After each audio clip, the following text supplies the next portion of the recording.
Hi guys, welcome back to Dinner with Friends. We are on episode 3. I'm so excited. I'm extra excited today because I have 2 friends that have never come to Dinner with Friends. One of them is like one of my best friends, Hannah, and the other one is my friend Laura, who I haven't seen in a long time. We are doing a gluten-free menu today because they are both gluten-free. I also just wanted to say my makeup looks a little fucking crazy today because I have this like allergic reaction to, I think, my concealer. So today is like where I'm like kind of doing a little trial and error. So I look like crazy. My like eyelids are super dry and like scaly and gross. Okay, so here's what I'm making. For our appetizer, we are doing stuffed mushrooms, keeping it really simple. I'm doing a little gluten-free garlic bread on the side, and we're just gonna have a salad. For our main course, we're doing a dairy-free vodka sauce with just some pasta, and then I have some prep for days chicken and shrimp that I'm gonna put out. So I kind of cheated a little bit there, but we're all for working smarter, not harder. And then for dessert, I'm doing a vanilla custard, which I've never done before. And I'm really excited. I'm just gonna serve it with berries. Our cocktails are gonna be lime, blueberry, vodka, something. I actually have no idea, but I know it's gonna be really good. It's gonna have blackberry and lime for sure. So we're gonna start with the custard because it needs to sit and cool and set in the fridge. And everything else is gonna be done pretty quickly. So let's start with that. I'm a little nervous. I've never done this custard before, and there's a lot of it's like a lot of timing and technique. Like it's not that hard, but like I've never done it, so.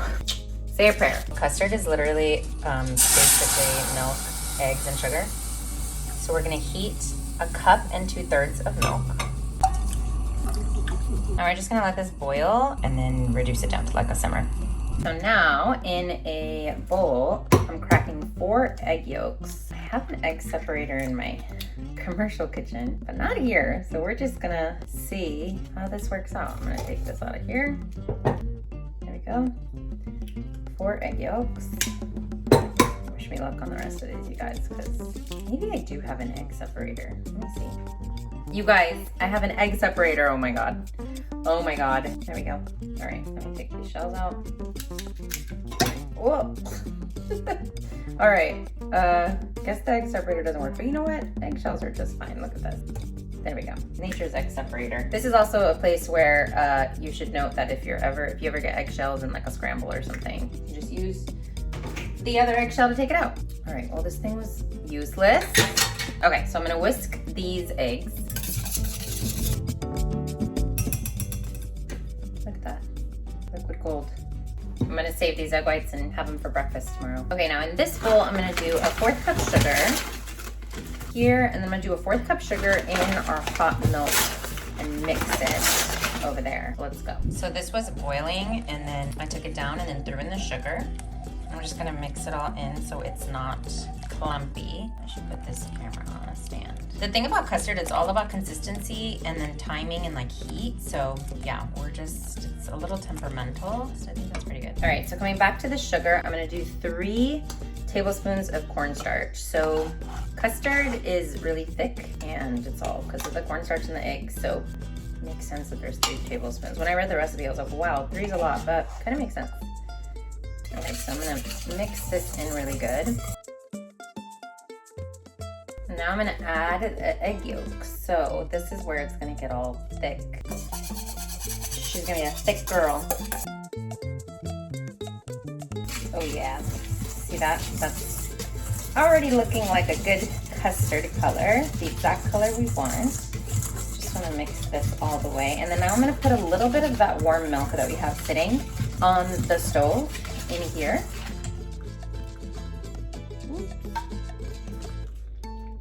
There we go. We're just getting this all mixed together, trying to get everything from the sides. And then we're gonna put it on the stovetop again with the rest of the milk. This is just really to get everything all mixed in together before we really heat it. And then I'm gonna have to be over there whisking it for about 3 to 5 minutes. So let's move it over. So I'm gonna add it on here.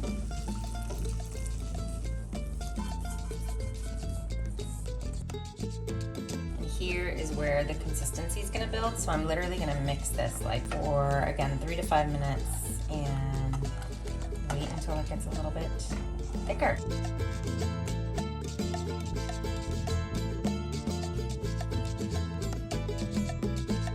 Tip from Brahma Bakery, if you don't follow her on Instagram, You need to soften butter, just put it right here. I've had it this whole time, so now I have some softened butter ready to go. Okay, so here is 1 ounce, about an ounce of softened butter. I'm gonna mix that in there. And that's really gonna make it a lot thicker, but it's also gonna make it a little bit like more luxurious and silky. And my butter's not sticking wet. I'm gonna let that butter melt a little bit. I'm gonna go grab some vanilla. That's gonna be the last step. So we're gonna add some vanilla and then let it cool in the fridge. So we're doing 2 teaspoons of vanilla.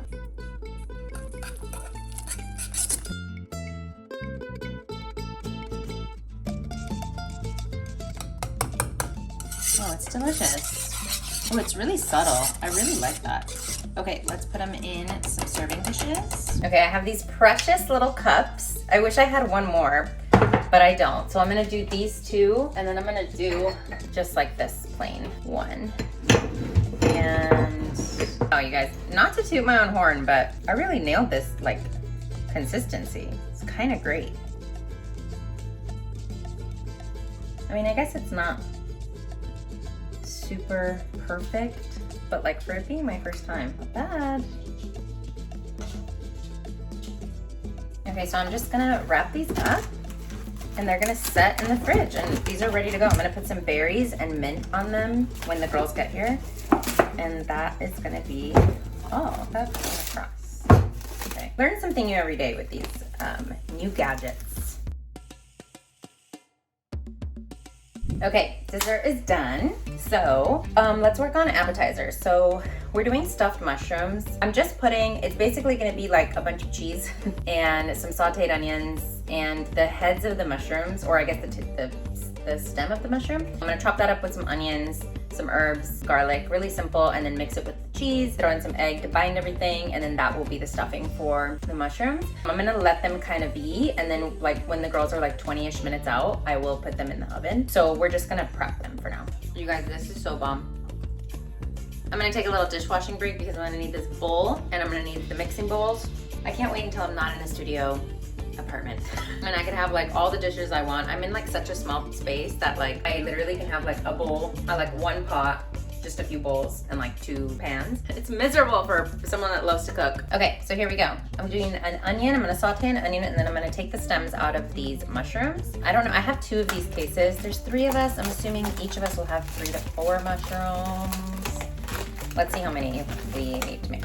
I think this is enough. There's about 15 of these, so I'm just gonna chop up the onion, chop up these stems, and I think that'll be good. I'm gonna do just like a dice on these onions.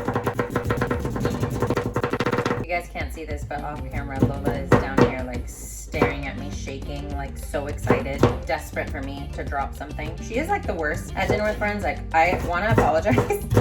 Whenever you watch the videos and you hear her barking and like pitter pattering, like it's the worst. I'm gonna try to put her upstairs today and see how that works, but something tells me she's not really gonna like it. Okay, aren't these beautiful? I think so. Some of my better cutting, I would say. So, there we go. So the stems are gonna come off like that, and I'm gonna just put them to the side because we're gonna use them with the onions. And these are just gonna, wait. Again, I have my TikTok phone over here. I'm just putting my knife in there and then moving the mushroom around to get it out. Okay, wow, I feel so stupid. I feel like if you just put your knife in here and you just pop off the cap or the stem, it just comes off. You live and you learn, everyone. We're all learning together if you didn't already know that.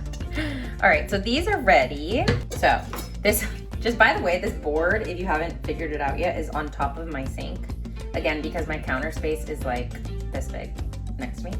It's just not big enough. So anyway, what I'm talking about is basically just doing this, popping off that little cap. Look at that, look how easy that was. All right, so now let's put those to the side, and then let's just chop this up. So this is gonna go in with our onion, and I'm gonna saute with a little garlic, nothing crazy. All right, beautiful. So this is done. All right, so I'm gonna do this with olive oil because butter, cream cheese, Parmesan, and we have the custard, which is like eggs. It's a little much, so. I'm not really doing anything much here. I'm just letting them sweat because Once these are sauteed, we're gonna put them in a bowl with all the other ingredients that we're gonna use for the stuffing, and so I'll add my seasoning there. So this is basically done. I could have let them stay a little bit longer, but I don't know, I like them like this. Okay, so now in the bowl is gonna be cream cheese, a little bit of thyme. We're doing some gluten-free panko. We are doing some eggs just to bind it all together. I'm just gonna use the egg whites because we don't really need much. That I just cracked. For the custard, I think given how many mushrooms we have, that's enough. So a little more than half is what I used of this. We're doing a little bit of panko, so I'm gonna say this is about like a little less than half a cup. We're gonna do a little bit of egg. There you go, about half of that, so like 2 egg whites. Then let me chop up this thyme. Just do some of that.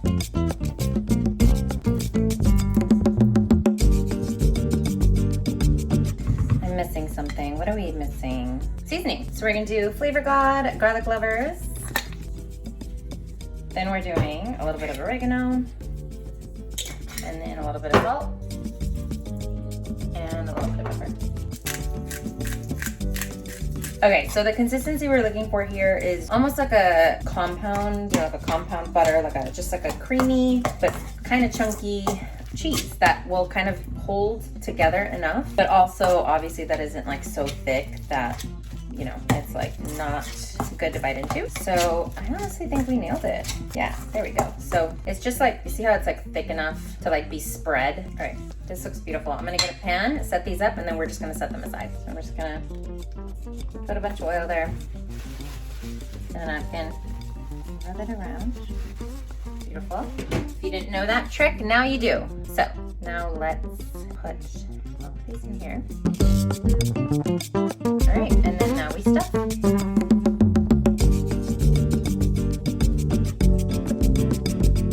I really like making food that's like super simple and that's like not too far of a like stretch for like any home cook to kind of figure out. I basically built my whole business around just like making things that I have at home that I could just, I don't know, I could just put together like without too much like technique or proper training, because I'm obviously not a chef.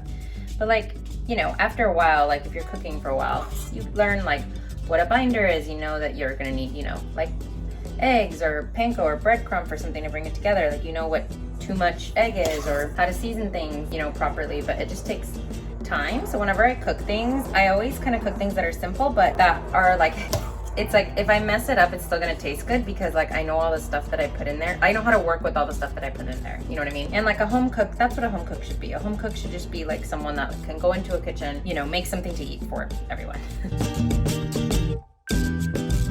All right, so I'm actually excited because this leftover, I'm gonna put in the oven and broil, and then we could serve it kind of like as a dipping cheese sauce thing with our bread. As for the mushrooms, these are done. We're just gonna put them to the side. When the girls are almost coming, I will put them in the actual oven. But I'm just gonna put some parm on there and cover them up. Are ready to go.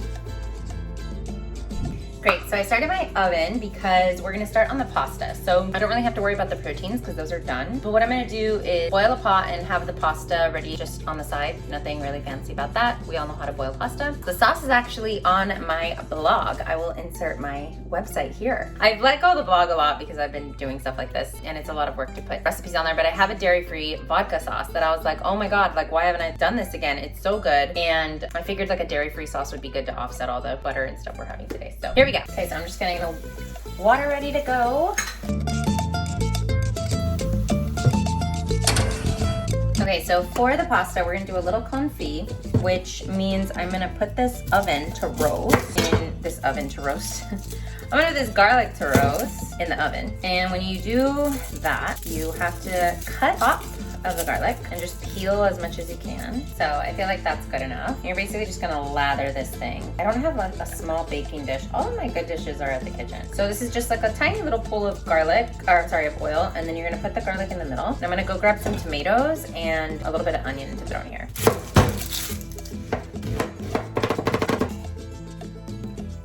Okay, now I'm just gonna do maybe, I don't know, a handful? A little more than a handful of tomatoes on the side. I guess it's way more than a handful. But anyways, I'm gonna top this with foil, and then we're gonna put it in the oven. I'm out of foil, but this is even better. This is all oven safe, so if you do this, please make sure it is oven safe. So this goes in the oven for 20-ish, 30 minutes. You're just waiting for everything to blister. Okay, meanwhile, let's do some pasta in our water. Gluten-free, I'm like gluten-free ladies.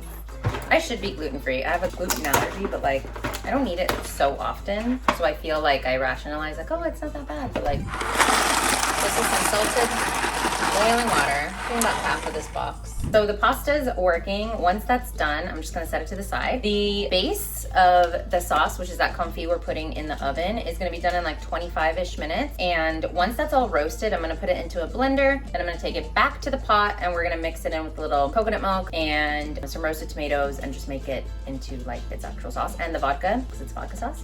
So we don't really have much left. Once they're a little closer, they should be here about 7. It's 6:17 right now. I'm gonna put in the stuffed mushrooms. So I just have to prep now the bread with some garlic spread, and then that way like all the appetizers will kind of go into the oven at the same time, and that's it. It's pretty quick today. So I couldn't find any like gluten-free baguettes, which kind of sucked, but I love Char. I hope I'm saying it right. I love Char stuff for gluten-free stuff. They have gluten-free puff pastry, they have gluten-free donuts, they have gluten-free pie dough. Like, it's so hard to find like those products if you're really gluten-free and you're trying to like, you know, like if I wanted to make like little custard, like fruit tart things, like they have those little things all done, and the bread looks amazing. Look at that.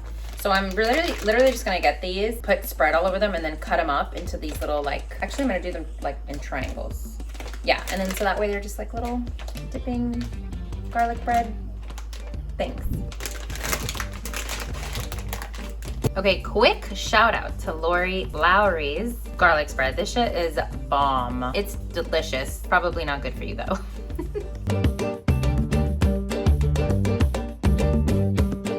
I forgot I have to cut them, so I'm just gonna do this.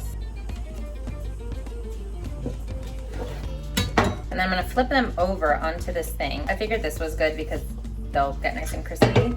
I'm gonna flip them down, buttered side down here, and then I'll butter the other side once they're on here.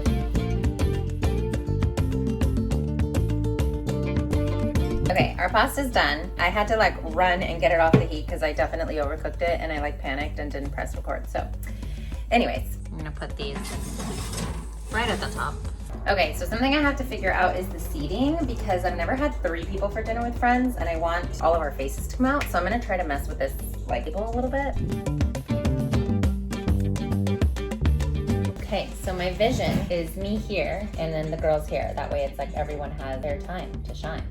I think this works. So for the sake of time, I'm gonna pull out the confit even though it's not really ready. Like, it's not ready, but usually you'd want it to be like way more blistered and brown. I'll show you what I mean. This thing is hot. Woo! Right as I touch it.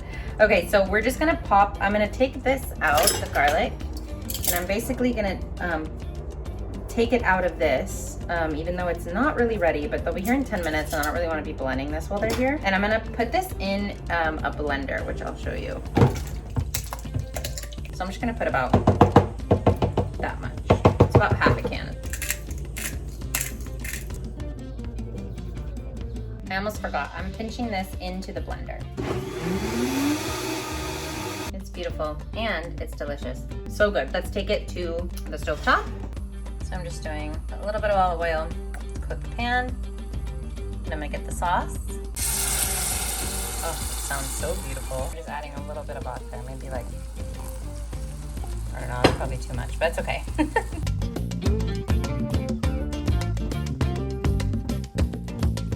You guys, look at this cheese sauce. I cannot wait to dip our bread in there. Oh, I'm recording. Everyone wave at the camera. Hi. Where's the camera? Right there. Hi.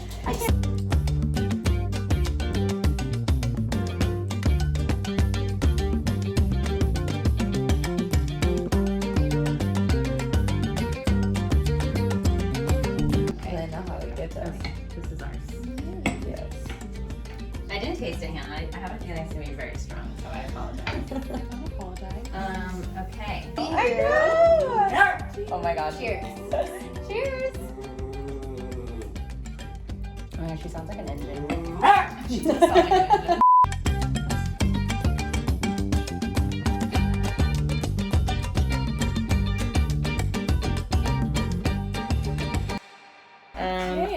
tasted anything, so I'm nervous. Why are you nervous? I don't know. I'm gonna try this bread first and this cheese thing. Yeah. So this cheese mix is what is in the. Yeah. Okay. And what is this on again? This is stuffed mushroom. Mm-hmm. Parmesan, cream cheese, onion, thyme. Mm-hmm. It's just like a creamy little, like, hey. Mm. Oh, and then I guess I've got my psychedelic work that we. Oh my god! I want to talk about your psychedelic work. See, having a dog like proves to me that I just don't have any interest in being a mother.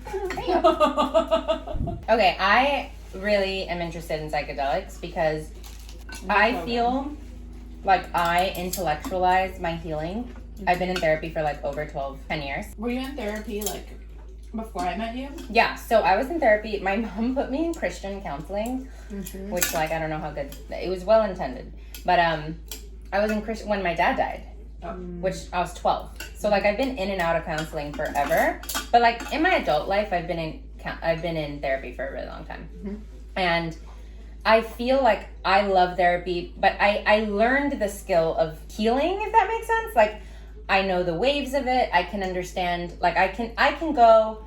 This is what I'm experiencing.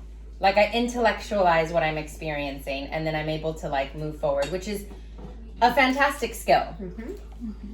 But it doesn't mean that I'm not physically still reactive to trauma, which I've had quite a bit of. And I feel like I feel like I'm blocked. I know that I'm blocked. I would love to do a session with you.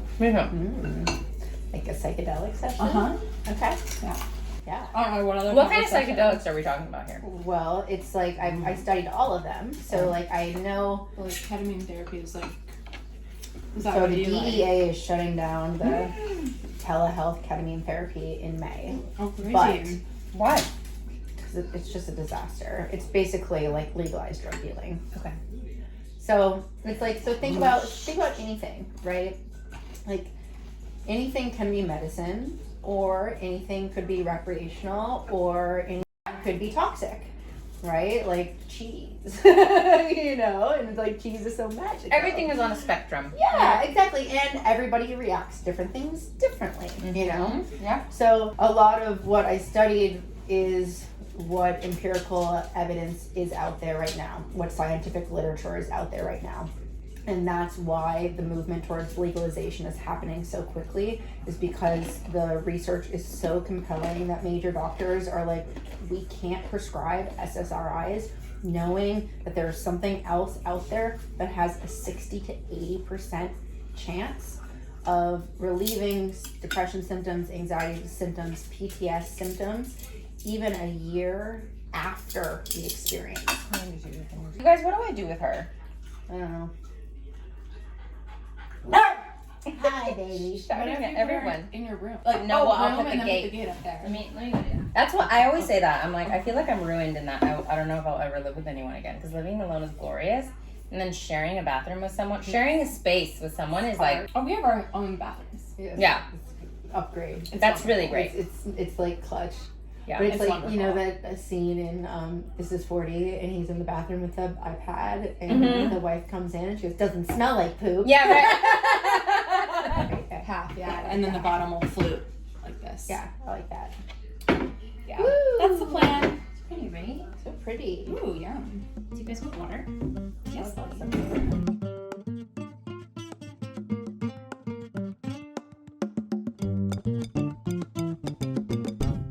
This is Lorena, and he like gives me a hug, and I was just like he is so hot. Like he's so hot. His forearms like are so big.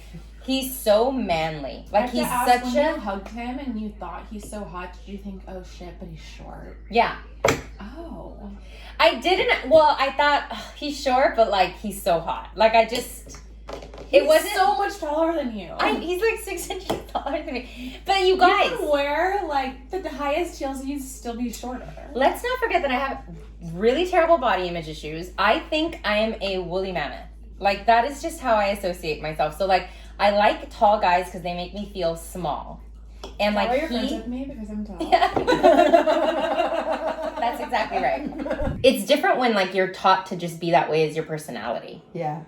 The way that I think about it when I was working with veterans is like the ability to feel peace like in chaos, which like a lot of like police officers or like military or whatever, you know, those types of jobs tend to train you to be at peace within chaos, because you have to be sharp, you have to be safe, you know, but they don't teach you how to be at peace in silence, or how to like find peace within like other experiences. Not only do our brains change until the end of life, but like our nervous systems are so adaptive and so sensitive to our environment that like, you know, even our nonverbal language is communicating with each other more than what we're saying to each other, you know? And that's just wild. Yeah.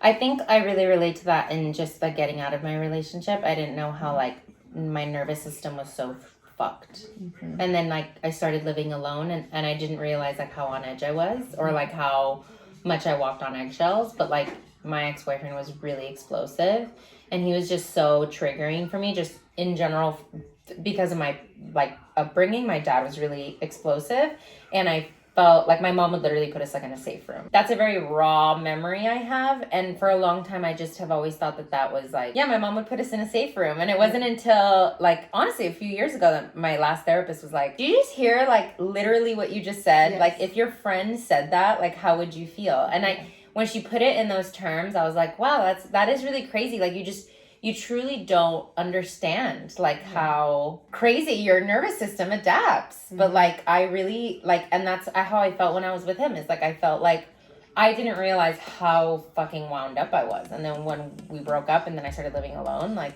that's why it's like I fucking love living alone.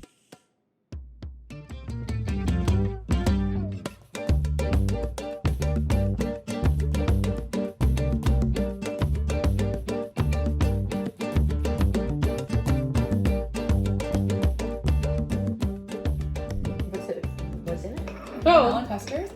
It's literally just eggs, milk, sugar, vanilla. But like the timing of getting this consistency is tricky. At least for me. So the way I cook is like, I don't like measure anything. I don't really look anything up. Like I just kind of go, how do you do it? I'm like, oh, bread is these 3 things, and then this is the timing or whatever. And then I just kind of figure it out. That's your like, chef. well, it's like how you figure it out, you know? Do you remember when we went to that sushi place and then they poured soy sauce on us? Oh my On God. you? Yeah. On Well, this your woman- physical body? They're This human. this Oh, they homeless poured it woman- on a woman. No, this homeless woman walks Okay. I into told the the story restaurant. We were sitting at the bar. I was like, was this an event? Was she dancing? We're sitting at the bar, just as you would, sitting at a sushi bar. And this woman walks into the restaurant, grabs soy sauce off the table, and starts chucking it. She just- at every single person on their head sitting at the bar. So for some reason, I think she missed me. Like I think I'm the one person she missed. Everyone was soaked in soy sauce. Everyone had soy sauce on them. What did the restaurant do? Kicked her out. They just kicked her Yeah, out. but what did they do to take care of the patrons? I don't think they did They didn't anything. do anything. Or like they should have given us something. Like a towel. Had so much struggle with the state of California getting licensed. And so I have all the credentials for any other state. I could be a licensed professional mental health counselor, but here in California, I'm not. Which is so crazy because you would think. It's like, I think we need it, you know?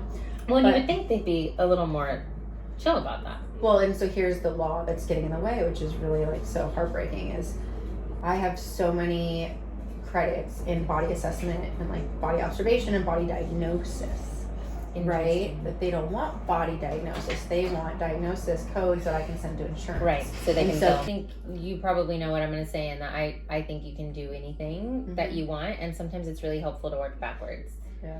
And so like if you were to think of your dream day-to-day life, and that would be doing telehealth and seeing people in an office, then consider that. But if you're like, I really just want to be able to like harness my own clients through like the skills that I have, and have them pay me directly, then that's a path that you need to, then you go, great, perfect. And then you work backwards from that. Because that's what I had to ask myself. And that's what, I mean, I'm not saying I'm like rolling in dough or I'm like this whatever. But like, I truly am living the life that I didn't think I would be able to live. Yeah. And it's only because I asked myself, like, what do you want? And Yeah. it's like, you have to work backwards from that. So then when you work from backwards, then you're able to make decisions that are, it's just a little more clear. Like, I wish people understood too that like meditation is literally like washing dishes, like, you know, like washing your hair, going for a walk. Like, it's just that those are those little things that people don't, it's not commercialized as that. Yeah. But it's like, how do you commercialize it when it's a feeling? You know, it's like you just know it. Like, you know when you're in meditation. You know when you're in alignment, when you're in flow. But it's like you don't get it. Like, you could read it, but then you don't get it. But then when you're in it, you're like, oh, got it. And I think it hasn't been until lately, like when I had these big life changes where I was like, this is, I think, what that means. It's like going into this like space in your mind where you go, this is what I want for myself. And I know that I can go there because I feel it. So I'm just not caught up yet physically. But then you catch up physically and then you're like, holy shit. Consciousness is like here right now. But it's, how do you explain that? Like, it's so hard to explain that. You can't. That's why psychedelic work is so potent, because people say, you know, they're like, oh, my meditation practice like never stuck. Stuck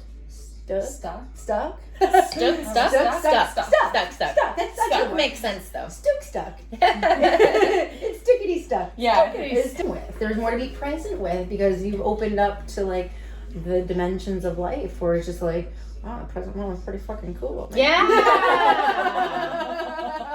This is what you were saying before about being able to like ride the waves of like, that's what I'm you're saying, like not making anxiety wrong, not making social That's anxiety wrong. It's That's like, wow, it. you're worried.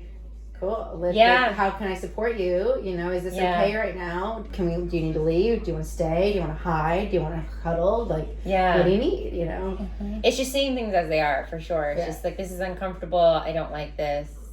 I don't like the way this feels. And I'm safe. So hard. And I can still breathe. So I'm going to just hang out here. But like, this moment's going to pass. And this moment's not forever. But it's those skills of like coaching yourself and like reparenting yourself are huge skills that most people don't even like. Instead, they'll just do something to like prevent that, which I've also done. Yep. So like, I get it, but I do think that if there was a superpower that you could gain, it's just very much that of like living in that wave of discomfort. And the better you get at living in that wave, I think the bigger risks you take, and then the bigger. So I think that's what I really thrive on, of like, oh, this is not comfortable. It's not comfortable, but it's like, what if every time you were uncomfortable, or like, what if someone told you like, okay, you're gonna have 3 more heartbreaks until you meet the love of your life? Like, wouldn't you want to go through that discomfort? Like, like, wouldn't you be okay? Yeah, wouldn't you be okay with it? That's how I feel, because I'm just like, this is just uncomfortable right now. And discomfort is just discomfort. And the threshold of that changes. And that's that yoga, the amaya, the illusion. It's like the warrior challenge. It is. It's warrior training. I told Hannah that. Oh, I love this conversation. I love listening to you guys go back and forth. Well, I remember when It's so present when she was for me right now. Well, when she was going through her like breakup, her gnarly ass breakup, I was like, I know that it doesn't feel this way right now, but like, this is warrior training. You're learning really valuable skills. If you know how to be heartbroken, you'll know how to be in love. That's just how it goes. But like, I don't make the rules. I don't make the rules here. But it's that same like depth of like, I was able to like love this much, so it hurts this much, and that's okay. And it's just like this. It's just the same. I don't know. It's just this. It's the same space. Different spectrum. We're really realistic with like imperfection. Like I am. I'm just like, yo, like we gotta be okay when we fight. We have to be. Like, we're gonna like be together forever. Like, we're gonna fight. We're both stubborn. We can't let a fight turn into something that it's not. Fighting is healthy. Like, it's part of how it's just like the heartbreak teaches you how to love. Like, fighting makes relationships stronger when you repair it. You know, it's like, it's in those moments where like, you know, like in my past relationships, in fighting, I've surrendered or compromised myself in order to like make peace, you know, because that was something I learned as a little girl. I get so nervous that I'm gonna be too like set in my ways. I love living alone. Like, I love certain things the way they are, and I just love like, I do love being single. And there's a part of me that's almost like, I hope I find someone that like lets me be single, not like available to other men, but just like lets me feel like I'm single. Oh, And I don't know that that's a thing. Like, I don't know that that's. It's just independence. Yeah. I mean, Maybe you're rich enough by then that you build a nice massive house, and then you're on the West Wing, and I'm on the King West and Wing. queen quarters. Seriously, that's The kind of center the where you dream. meet. Yeah, twice a the week. sex room. The Yeah, sex right. room. And you can have a kitchen space that's the same, so Yeah. you can eat together. Yeah. And you can hang. We can have lunch. No, but yeah, I guess it's just like I feel like, and I know that like society, I shouldn't listen to like, yeah, I don't know I know that society is not supposed to dictate how I'm supposed to like live, but it's so crazy like how people think like 34 is old, like all day, all time. You just say, oh well, you know, guys aren't gonna da-da-da, what if you can't have babies, and you know, by the time you get married and da-da-da, and it's just like, I feel like a spring fucking chicken. Like, I feel 25. You are. I feel like I'm at the prime of my life. Like, I'm a hot bitch. And You are, everyone's but that's telling because me. we live in this like limbo land of half of the people, or like we live in limbo land where all of our parents got married, had kids, all like by 30. They They had a on the mortgage by path. 24. Yeah. Or like fuckers. between 24 and like 28. Yeah, Whatever. Yeah. You know, but we live in the land of like halvesies. Like half of the people got married, had a home, and have kids before 30, and the other half went through like a breakup or had something that like, and then like life started after 30. You know what really hurt my ego was I actually looked into selling my eggs because after my breakup, like very close after my breakup, I was like super broke, and then I was like, I'm just not having kids. Like this is not happening for me. Like I was just in that mindset, and I was just like, I really don't care. I had an old roommate who sold her eggs and her friend took her eggs, and now they have this like little girl, and she's her goddaughter. It's kind of weird, but whatever. Point is, she sold her eggs, and it was a really beautiful experience for her, and I was just like, well, I'm not gonna fucking use my eggs. I'm super fucking fertile. So I looked into selling my eggs, and they were like, yeah, you're like too old. You don't have an education. Because I didn't graduate college. I dropped out. They ask you how old you are. They ask you how much you weigh. They were like, you're overweight, you're old, and you didn't finish school. I am mortified. That is so disgusting. 30, right after, I had just turned 33. I was like, I stopped seeing my last doctor because I was like, hey, can you check in with my eggs? And they're like, oh, that's not possible. And I was like, well, I've seen it on the Kardashians. I feel like it is possible. Well, Kim did it. That's what's up with me. I still have all my eggs. I'll take them. Yeah, I'll give them to you. You're gonna have some black-haired babies, some brown hair. It'll be interesting.